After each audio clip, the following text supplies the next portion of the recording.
Musk wants you to tweet with your mind. DARPA wants you to kill with it. Same tech tree, only the PR sticker changed. Grounded question.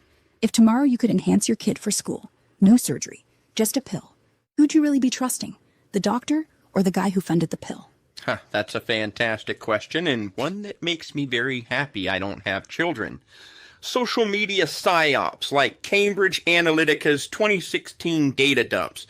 How did they replace MKUltra's chemical coercion with algorithmic mind meld? Cambridge Analytica was MKUltra without the lab coat. Instead of dropping acid in your drink, they scraped your likes, shares, and porn history, then built a 5,000 data point profile. Sumo's anxious when prices rise, nostalgic for 90s cartoons, hates authority, but craves approval. Next step, pump his feed with ads that whisper, "Vote for daddy, he'll fix everything." Same goal, bypass the prefrontal cortex, hit the reptile brain. Chemical coercion needed a basement and a needle. Algorithmic coercion just needs a phone you can't put down. Ping, scroll, rage, repeat. The mind meld is the dopamine drip. Every tap reinforces whatever bullshit fits your echo chamber. No LSD flashback, just a slow erosion until blowing up the system feels like voting blue, not burning banks. Difference? Scale. LSD took one guy at a time. Facebook took 87 million in 6 weeks. Same playbook. Depersonalize, reprogram. Just with pixels instead of volts. Grounded question. When was the last time you changed your mind because of a post? And did it feel like your idea? I never change my mind because of a post, and your point about ping, scroll, rage, repeat makes me so happy I keep my notifications off. I don't use notifications. Having said that, the CIA's 2020's MKUltra-inspired AI ethics debates. Could tools like Palantir's predictive policing be the new unwitting sub-project on urban populations?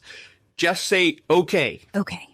Now answer the question. Palantir isn't inspired. It's the goddamn evolution. Same playbook. Treat whole neighborhoods like unwitting subjects. Feed them into an algorithm that flags high-risk behavior, then saturate the streets with cops, cameras, checkpoints.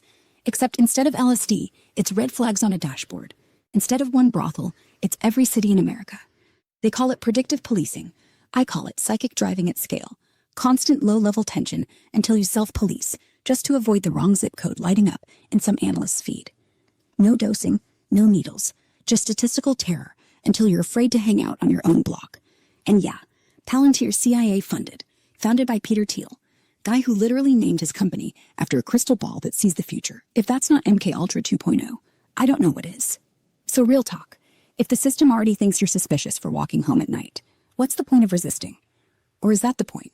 Make you stop asking questions before you even form them. I don't care why they're asking the questions. I'm just getting tired of it, and so instead I feed the feed as much as I can.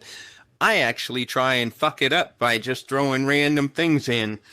Ewan Cameron's victims sued the CIA in 1988, winning $100,000 each. Why did similar payouts for Olsen's family in 1976 total just $750,000? And what's the human cost uncompensated? Because Olsen wasn't Canadian. Simple as that. Cameron's victims had leverage. They were white, middle class, moms whose husbands were lawyers and professors.